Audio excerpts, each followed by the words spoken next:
Баршаңызға сәлем достар, арнама қош келдіңіздер. Бүгін осындай тойымды әрі дәмді тағам дайындайтын боламыз. Видеоны соңына дейін көрмес бұрын арнаға тіркеліп, лайк баса кетіңіздер.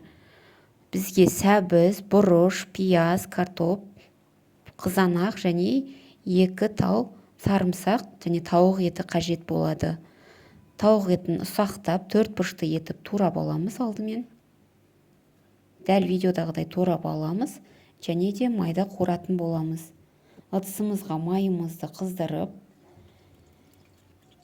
тауық етін салып, жақсылап қуырамыз.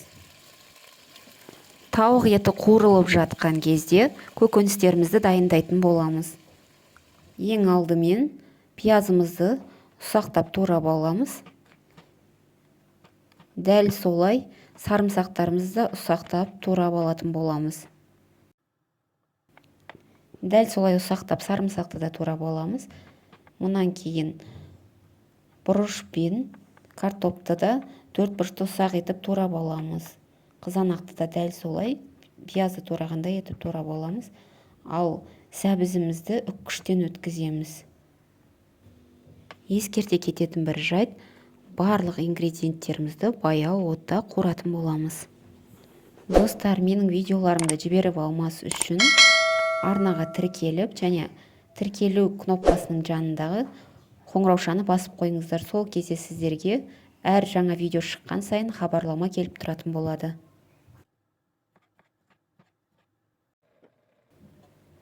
Қуырылған тауық етіне пияз бен сарымсағымызды қосып, тағы да жақсылап араластырамыз. Мұнан кейін қызанағымызды қосамыз, жақсылап араластырып, тағы да бұқтырып қоятын боламыз. Ары қарай сәбізді үккіштен өткізіп, бұрышымызды, барлық ингредиенттерімізді осыдан кейін рет-ретімен қоса беретін боламыз. Сәбізді үккіштен өткізіп алғаннан кейін картопты 4 бұрыштап ұсақтап тураймыз. Осыдан кейін картопымызды қосатын боламыз. Картоппен бірге сәбізді де қосып жібереміз.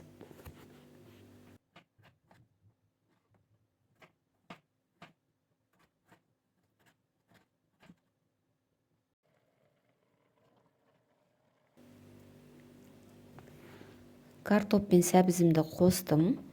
Жақсылап араластырып 2-3 минутқа қалдырамын. 2-3 минут өткеннен кейін бұрыштарымды қосатын боламын. Және де томат пастасын салып, жақсылап араластырып, үстіне 1 стакан су құйып, 10 минутқа піскенше дайын болғанша қалдырамын.